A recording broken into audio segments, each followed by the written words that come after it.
Hey folks, welcome back to Skyward Sword. We are here in Lake Floria, part of the Faron province, and we are searching for the water dragon, because the water dragon will be able to help us find Faor's flame, which we need in order to power up our sword so we can go help Zelda, who is in some undefined location. And this is basically the water area of the game. People were weirded out because the third area wasn't the water area. Well, they didn't throw you off too much, it's the fourth area this time. And it is also a very linear area. That first section was basically water current, you're going in whether you like it or not. And now it's a succession of linear rooms, basically. Anywho, introduction to these strange octopus people. I don't remember their species name off the top of my head. I just don't find them as memorable as the Kikwi or the Magma. But, like, yeah, they're octopus squid people. And this is basically serving as a crash course in how to swim.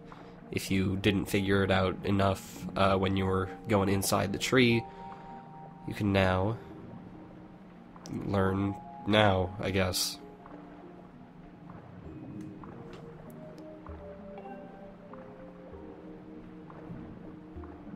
I would cry, but you wouldn't see because I'm underwater. Anyway, to get through, there is a special spin move that you can do by spinning, amazingly enough, by shaking the Wiimote. And basically that sucks up some oxygen, but gives you a little boost. It's useful.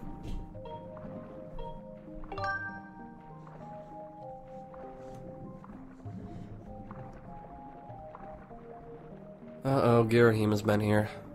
Somehow I'm not surprised.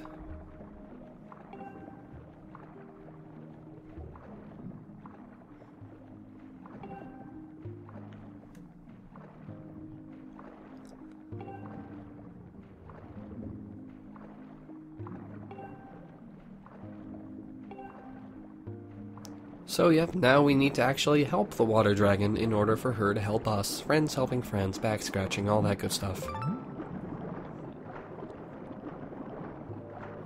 But of course we still need to actually get there. So yeah, if I haven't mentioned it before, there is an oxygen meter, very similar to the stamina meter. It goes down quicker, I think, and there are more things you can do that will use it up. But overall, if you run out of oxygen, you'll get hurt. You have to be trying to run out, basically, so I don't know how rapidly it'll kill you.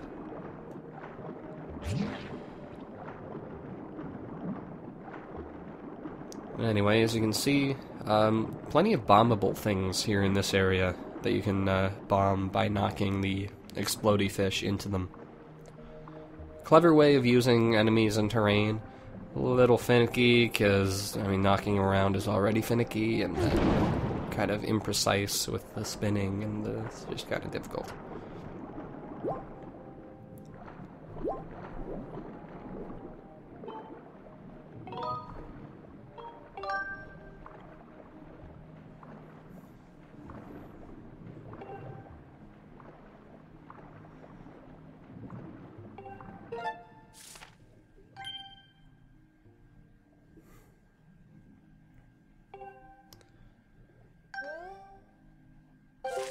So, yeah, if you... Oh, look, they did the reference again. Oh my god, aren't they so clever? Oh my goodness, that's just the best thing, isn't it? No, it isn't. Anyway, yeah, you can spend plenty of time messing around in this room and various other rooms here, bombing around, getting all the prizes. But basically you'll get rupees and crafting materials. And that's basically it. And at this point, the novelty of getting tons of rupees has worn off. I am sad to say.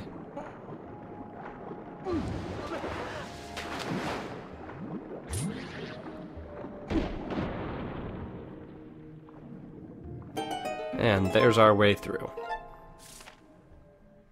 Yeah, you can tell which way is bright. Look at that linear succession of rooms.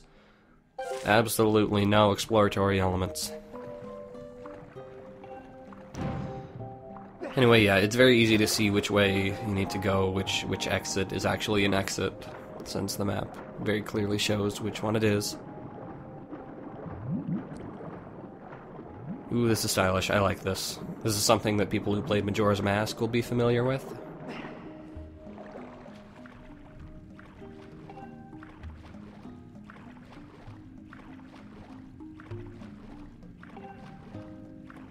Yep.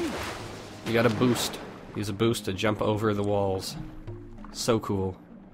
Do it all the time as Zora Link in Majora's Mask.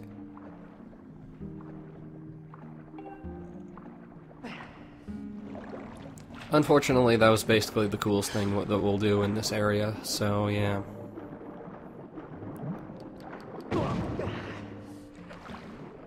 And let's do it again.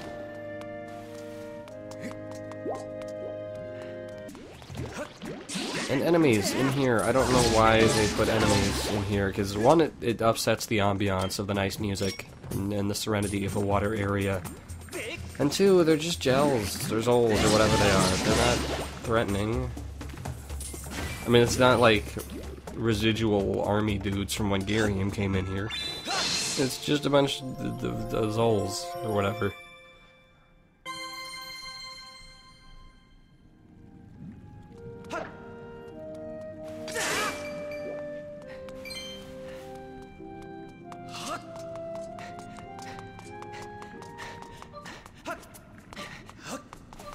Anywho, as you can see, there is a save point here, and it would be worth checking this one out, because even though you're kind of in a water cave, as you can see, the top was open, so you can actually fly here.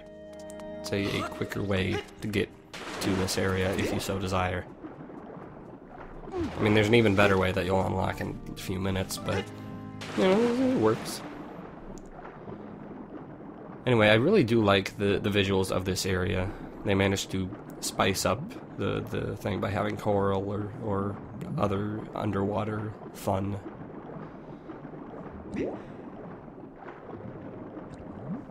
Although it is still a lot of blue. The Zelda series is very good at making nice water areas.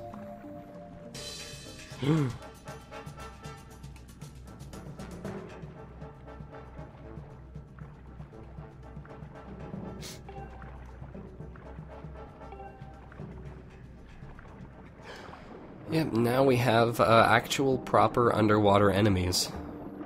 Basically, headbutt them. They'll charge, you charge at them, they'll flip over, and then hit them again, and they will die. Pretty simple. At least when there's one of them.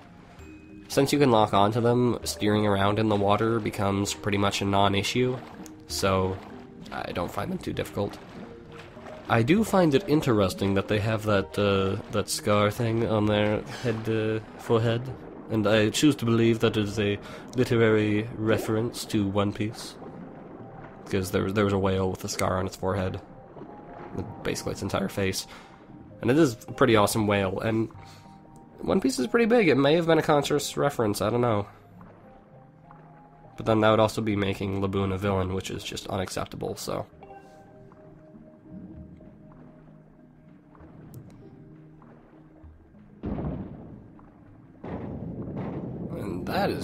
That cannot be pleasant. Using your head as a key cannot be an enjoyable experience for anyone involved.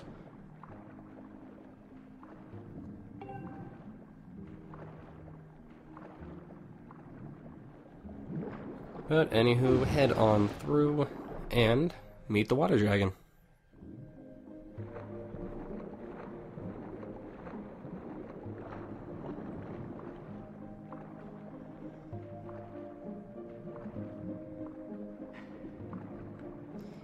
Yep, very clearly some sort of throne room or something along those lines. Oh, look at you, you're in a jar. Look at you, you're so cute.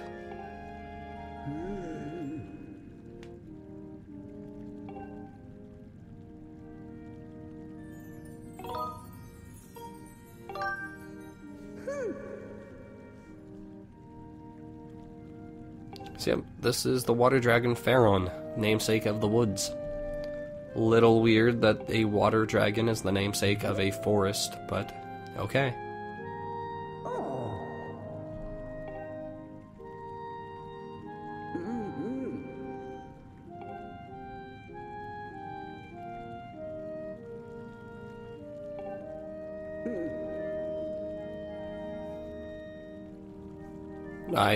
I can neither confirm nor deny that statement.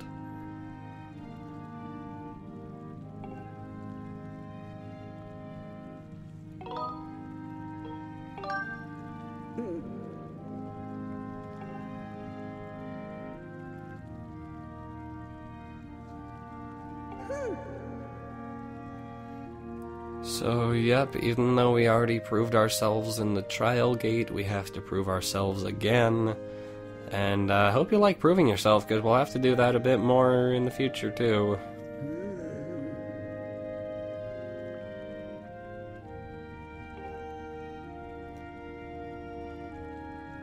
Anywho, yeah, we need to find sacred water.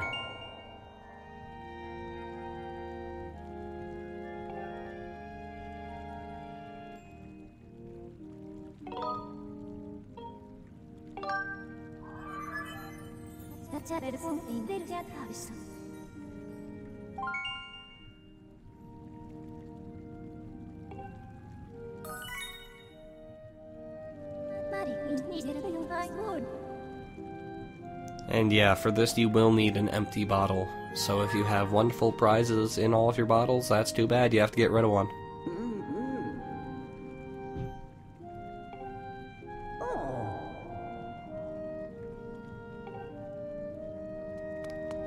And yeah, we get to douse for the special water. Now luckily there aren't really that many sources of water in the Faron Woods outside of Lake Floria. And if it were in Lake Floria, she could just get it herself, so narrows down the possibilities.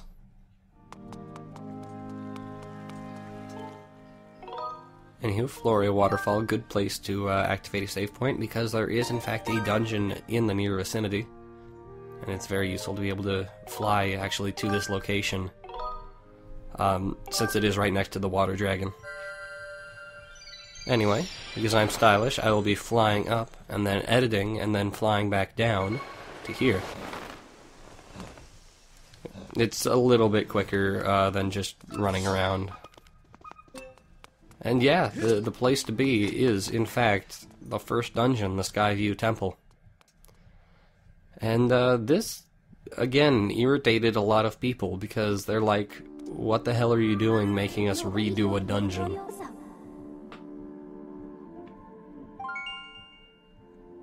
Yeah, whatever, Fee. Yeah, we have to go all the way back to the end of the dungeon again. Isn't that wonderful? They spiced it up a little bit. As you can see, there is a, once again, a lock on that door that was originally we unlocked. But yeah, this is why opening up the shortcuts and whatnot in here is useful, because you will be going through it again. But overall, yeah, basically it's the same dungeon with tougher enemies and like one new thing, I guess. Like, yeah, you'll see in a little bit. But overall, it's basically redoing a dungeon when you already know what you're doing. On the plus side, we can now dig, because we have the magma mitts.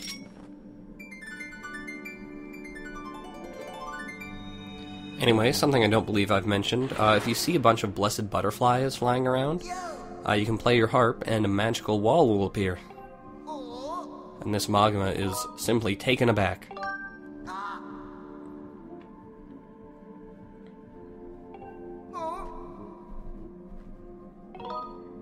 The who?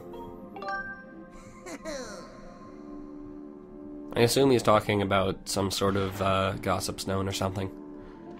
Anyway, these things, called goddess walls, function very similarly to when we were drawing that symbol on the gate to Lake Floria. Basically, you can draw, and depending on what you draw, what shapes you draw, you will get a different wonderful prize. A heart will get you a lot of hearts, arrows will get you arrows, like, I think a Triforce will get you fairies, a variety of things, and if it can't recognize anything, it'll just give you 3 hearts. Anyway, our eventual goal is to go through there as usual, but we need a key. So where are we going to get a key in this day and age? I've already opened all the chests in this area, so clearly it must be in some other location. Well, think back, what, 15 episodes, something like that? Or just have the Magma spell it out for you?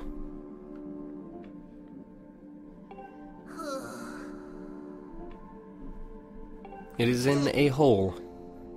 And there aren't really that many holes in this dungeon, so, yeah, right around here. It's in this room. Just spell it out for us completely. Yeah, think back to when we first went to this dungeon. You'll remember that I pointed out a hole, a digging location, that we couldn't dig in at the time because we didn't have the Magma mitts. But see, now we can. Oh my god, Link, grab the vines. Alright, there was one over here. And to doodly-da, get a key. Pretty simple. It's essentially explore these 3 rooms until you find a hole. I don't know if there are actually any other holes.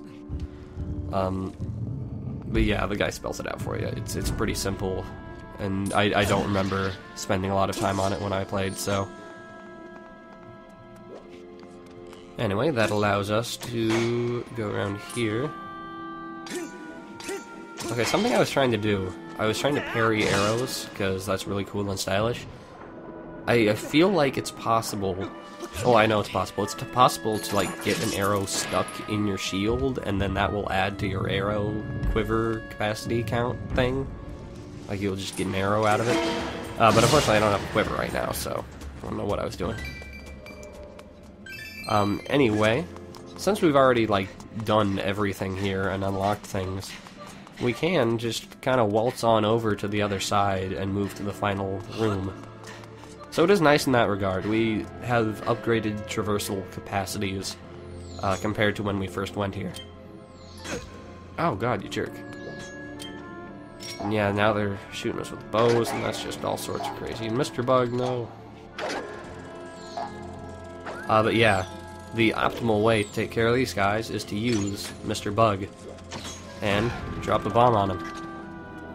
Pretty rad. Basically no other reason to have a bomb there. I feel like it could have been interesting if they had some sort of puzzle where you have to grab the bomb and bomb something else in order to create a path, but then you can also use it for the combat purposes. But no, oh well, whatever.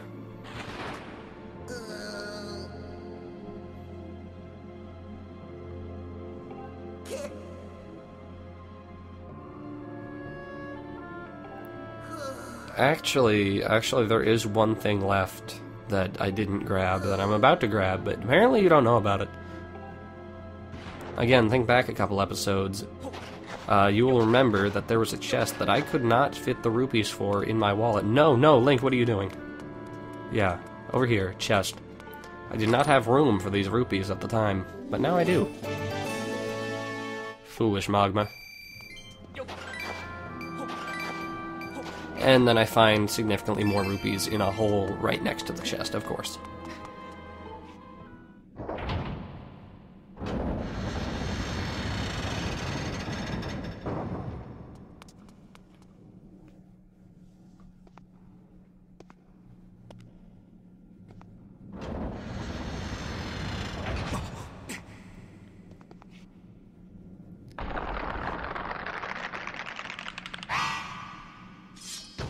And it's boss fight time.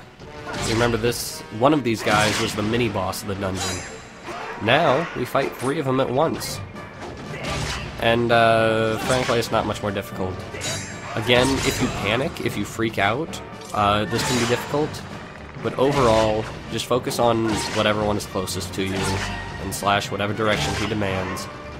And, you will eventually kill all of them. Because they are not really aggressive, to be honest. As you can see, just kind of not at all. And often they will kind of be in that triangle formation where only one or two is susceptible at a time. Yeah. Again, if you freak out, I imagine this can be difficult. But just keep an eye out, see if one of them is striking you, do a backflip if necessary, but just keep it cool. That will help you a lot in these kind of fights.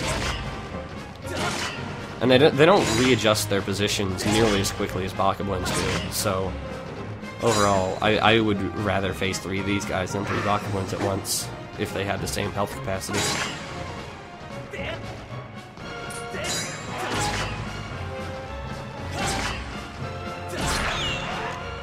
Now these guys can take a little bit longer, since there are 3 of them, and sometimes you'll have to distribute the health damage evenly. But overall, not too bad.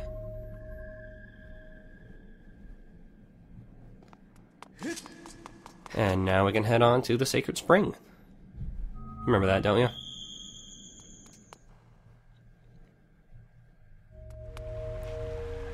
So now a bunch of people are about to yell at me, because, well, after Fee. I'll talk about it after Fee. I also detect sacred water nearby. It's everywhere. Yeah, let's get rid of that soup. People are going to get angry at me because there is a goddess cube in this room that I forgot to grab the first time and forgot to grab this time. And I forgot, I just didn't know it was there. And yeah, sorry, I'm not getting it until probably some sort of roundup way at the end. Sorry, guys. Butterflies. Anyway, yeah. Head on over to one of these waterfalls, and you can grab fairies for one thing. Very nice. Unfortunately, that's not what I'm after, and if I had one more bottle, I wouldn't be so torn up about it.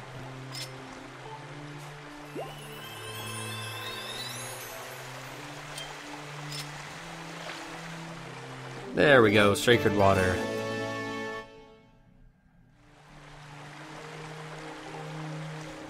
And it will then conveniently teleport you away from the area, so you cannot get that goddess cube. Again, you can come back at any time to grab it, it's just I didn't know it was here. And I mean, I'm still not entirely sure it's there. I believe what I see, and I have not seen it. Anyway, now that we have the sacred water, we can head back to the dragon, the water dragon. What are you doing, Link? Just fly. Just get out of there. What are you doing? I guess I just wanted to take the opportunity to beat up a fat guy. I mean, you can't tell me that you've never wanted to do that. Anyway, yeah, those guys can be crafty because they'll sometimes take 2 strikes at you. So you have to parry both of them. Anyway, there we go. Let's fly.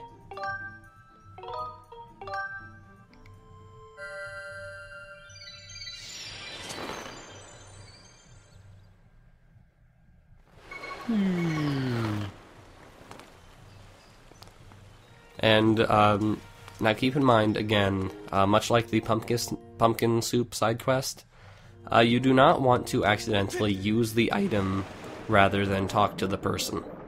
Because that's what I did my first time, and I was very grumpykins. You want to talk to the person, and then that will use the item in a plot-specific context. You don't want to just accidentally pour it out, and then you'll have to go back to the dungeon, and that would be terrible.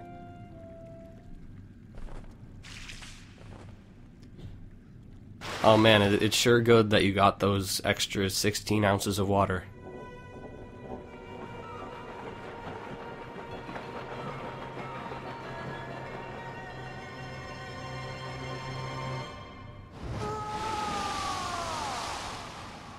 How did she fit in there?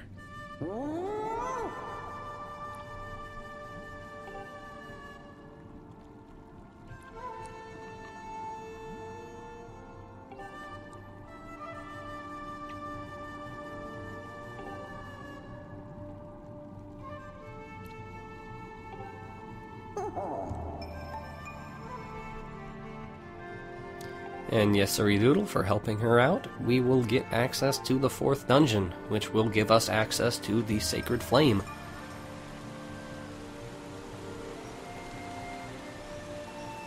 Now this upcoming dungeon, I know, is a favorite for a lot of people. It's very nice aesthetically.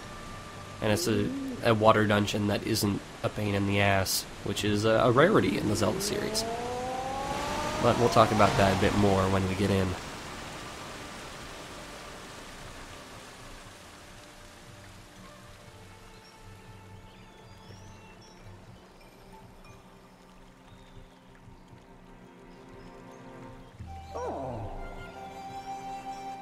Sweet.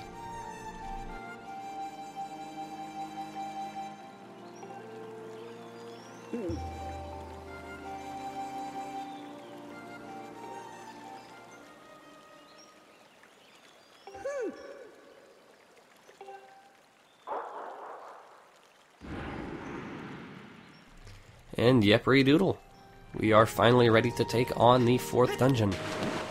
So hop on over, and I will see you guys next time.